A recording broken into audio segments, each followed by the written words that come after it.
नमस्कार साथियों, बहुत दिनों के बाद मैं आज आप लोगों के लिए एक वीडियो बनाने जा रहा हूं, जिसमें मैं चर्चा करने वाला हूं वक्फ बोर्ड के बारे में। क्या आपने कभी सोचा है कि आपके आसपास की जमीन या प्रॉपर्टी पर किसी और का दावा कैसे हो सकता है, और वो भी बिना आपके जाने? यस, हम बात कर रहे हैं वक्फ बोर्ड की। एक ऐसा बोर्ड जो लाखों करोड़ों की प्रॉपर्टी का मालिक है और अब ये फिर से चर्चा में है। वक्फ बिल क्या है, बीजेपी इसे बदलना क्यों चाहती और कांग्रेस इसका विरोध क्यों कर रही है? चलिए जानते हैं इस वीडियो के माध्यम से। वक्फ एक अरबिक वर्ड है जिसका मतलब होता है परमानेंट डेडिकेशन, यानी किसी प्रॉपर्टी को धर्म के नाम पर अल्लाह के लिए समर्पित कर देना। भारत में वक्फ बोर्ड का गठन हुआ था ताकि मुस्लिम धर्म से जुड़ी प्रॉपर्टी को मैनेज किया जा सके। अब जानते हैं कुछ इसके इतिहास के बारे में। वक्फ सिस्टम भारत में मुगलों के समय से चल रहा है, लेकिन इसे कानूनी रूप से मान्यता मिली 1954 के वक्फ एक्ट से। फिर 1995 में वक्फ एक्ट को और मजबूत किया गया।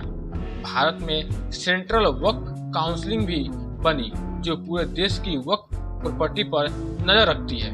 आज के समय में वक्फ बोर्ड के पास करीब 6 लाख एकड़ से ज्यादा जमीन है। इसकी अनुमानित वैल्यू है 11 लाख करोड़ रुपए से भी ज्यादा।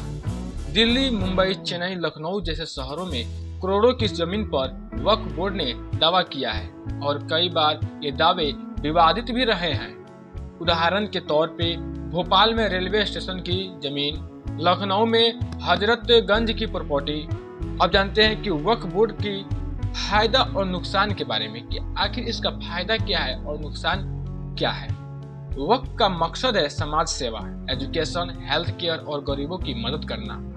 लेकिन समस्या तब शुरू हो जाती है जब वक्फ प्रॉपर्टी का गलत इस्तेमाल होता है, निजी संपत्तियों पर दावा किया जाता है, ट्रांसपेरेंसी की कमी रहती है और गैर मुस्लिम नागरिकों को जमीन पर बिना उनकी जानकारी के वक्फ का दावा किया जाता है।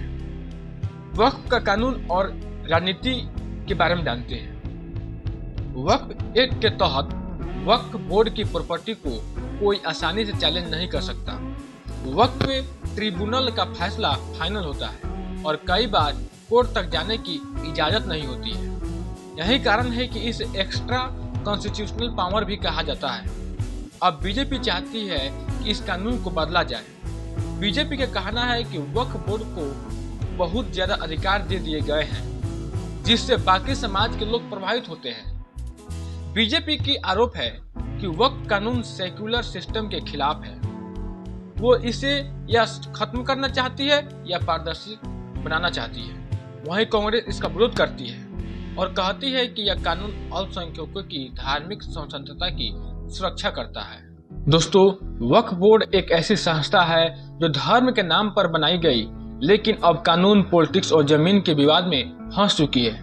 अब सवाल यह है कि क्या वक्फ कानून में बदलाव होना चाहिए या फिर इसे जस का तस रहने देना चाहिए।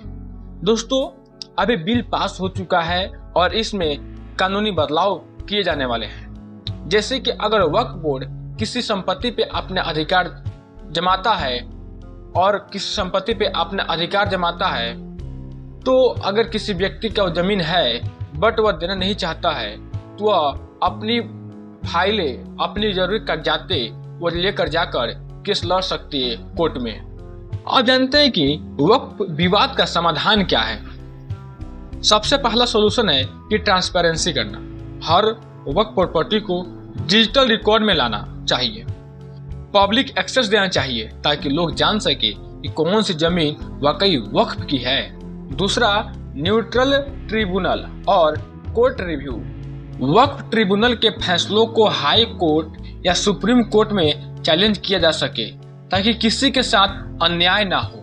तीसरा, सभी धर्मों के धार्मिक ट्रस्ट के लिए एक समान कानून, यूनिफॉर्म रिलीजन ट्रस्ट लॉ लागू किया जाए, जिससे कोई बोर्ड किसी एक धर्म को अधिक अधिकार ना दे। और चौथा, पब्लिक ऑडिट और आरटीआई के तहत वक्फ बोर्ड की जांच, ताकि जनता को जवाबदेही मिल सके। इस वक्फ बोर्ड की समर्थन में या इसके वक्फ बोर्ड की विरोध में आपका क्या सवाल है, हमें कमेंट में बताएं और मेरे चैनल एसडीएस फैक्ट को सब्सक्राइब करना न भूलें।